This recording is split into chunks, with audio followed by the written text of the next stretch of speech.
Hey, it's Inside Indiana Overtime again. I'm Alex McCarthy with Inside Indiana. Obviously not in Madison today. I'm in my apartment in Bloomington, where earlier today we all watched, or at least part of Indiana losing to Wisconsin again.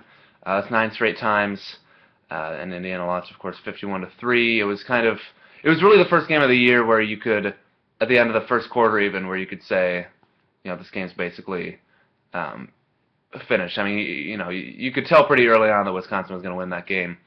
Indiana gets the ball first, picks up a first down, and then Nate Sudfeld tries to go deep to Nick Stoner. It gets hung up in the wind a little bit. Stoner didn't turn his head around quite as quickly as you might like, and it got picked off. Next play, Wisconsin, James White takes it 93 yards, which I believe is the longest play, the longest rushing play Indiana's ever allowed. Or at least that's what the record book says. The longest was in 1989. It was like a 91-yard run. But yeah, first offensive play of the game for Wisconsin goes for a 93-yard touchdown.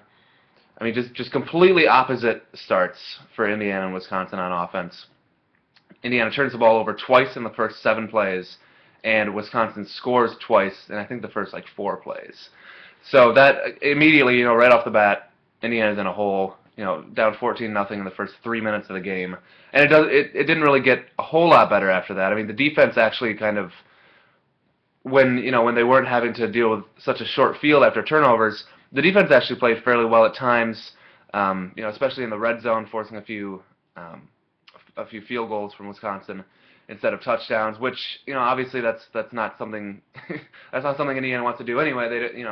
Is to give up points, but they were able to limit the damage enough where if Indiana has a normal day on offense, it's a much more competitive game. And at least, as a few people on our board, a few people on Twitter pointed out, that it just, after halftime, it just didn't look like Indiana was.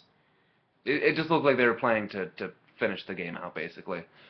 Where if you get a couple stops and if the offense actually performs as it usually does in the first half, then it's a completely different game going into the second half, completely different mindset where Indiana can think, we've got this quick strike offense and we can get back into this game.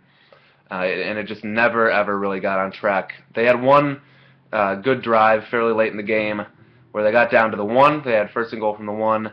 Couldn't punch it in a couple times, and then there was the word that was thrown around on Twitter quite a bit was inexcusable. There was a delay of game as Trey Roberson was in there on third and goal from the 1 that pushed him back. Nate Sudfeld came in and threw an incompletion in the end zone. And then Mitch Ewald, who was responsible for the only points for Indiana, kicked a short field goal. And that's how we got to 51-3, basically. It was, as it always is with Wisconsin, it was a lot of the damage was done on the ground. Really some incredible numbers that Wisconsin put up. I mean, they run for 554 yards on 50 carries, and that's 11 yards a rush, which is amazing. I mean, even for Wisconsin, that a team that has 2 rushers in Melvin Gordon and James White who average over 100 yards rushing per game, even for them, that's an incredible figure. It's 11 yards per carry. White, runs about 20 times for a career high 205 yards and that 93-yard touchdown, of course. Melvin Gordon, 13 times for 146 yards and a touchdown. And then in the fourth quarter, their freshman running back, Corey Clement. It seems like with Wisconsin, there's always, one guy waiting in the wings, and it looks like Corey Clement is that guy of the future. Freshman from New Jersey who just bounced off Indiana tacklers. And, and part of that might have been just kind of a mental thing with Indiana just being maybe a little bit checked out by that time. But he runs for 100 yards in the fourth quarter and 2 touchdowns.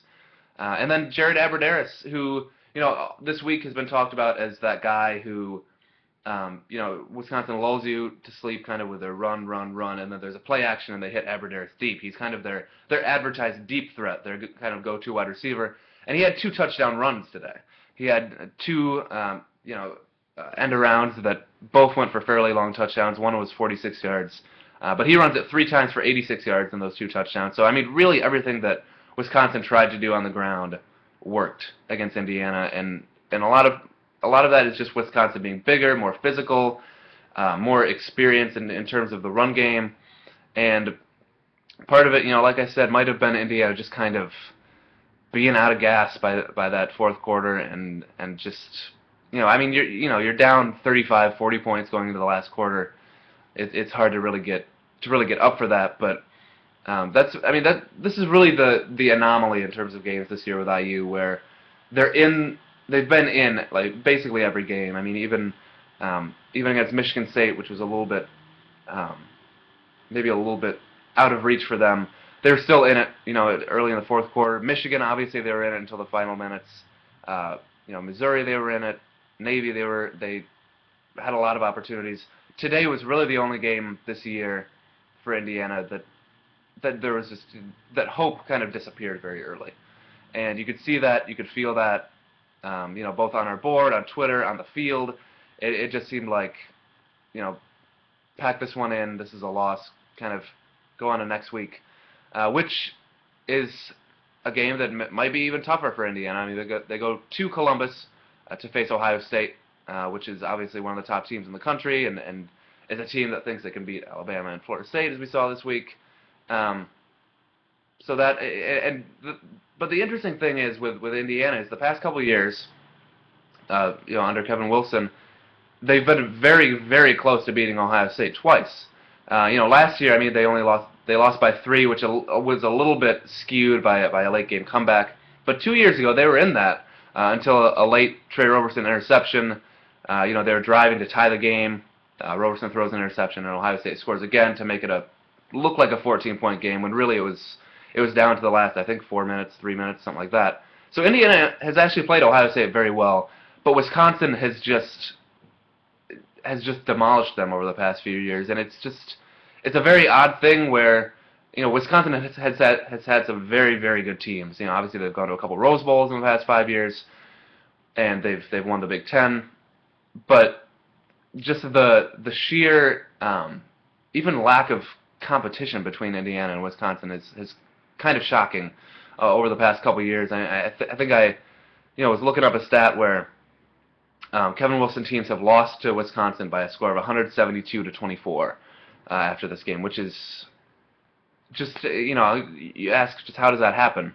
It's something that is almost beyond comprehension, how Wisconsin just owns Indiana in football. And, I mean, you can make a case in basketball too, but just on the football field, there's just such a large gap between Indiana and Wisconsin, and it's just so bizarre to see that after Indiana is competitive with Michigan State team that is probably better, that is maybe better than Wisconsin, after Indiana's been competitive the past couple years with an Ohio State team that went undefeated last year, an Ohio State team that was very good the year before.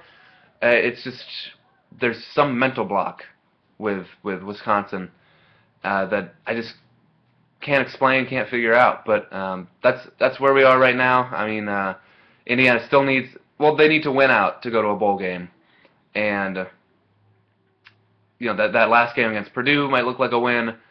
This game against Ohio State next weekend, not quite so much, where you're going to need the offense to play a lot better. You're going to need to have one of the quarterbacks at least play consistently. I mean, neither Nate Sudfeld nor Trey Roberson really looked like they had it today in Madison. I mean, they were, what were they? They were a combined 12 of 30 through the air for 122 yards and an interception. The longest passing play was 38 yards, which is not usually what Indiana does. Usually it picks up yards in huge chunks on offense, especially through the air. So it's just very odd to see them be so ineffective there. And you might ask, how much of an impact does not having Tevin Coleman make? And we don't know. Obviously, he didn't play. Stephen Houston got the start and fumbled on the second possession. But yeah, you don't have Tevin Coleman to kind of keep defenses honest and have that big play ability.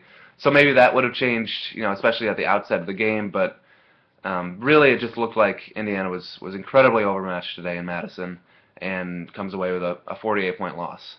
So that's like I said, where we are now. Next weekend is IU at Ohio State. I'm not going to be there, I don't think. The game time hasn't been announced yet, so we'll stay tuned for that. And we also have a basketball game to talk about tomorrow. Indiana takes on Stony Brook at home. So you'll be seeing even more of me Sunday night. So stick with us at Inside Indiana. We're taking you through this busy time, surviving together. And thanks for watching again. Another episode of Inside Indiana Overtime. I'm Alex McCarthy. and you have a good Saturday night.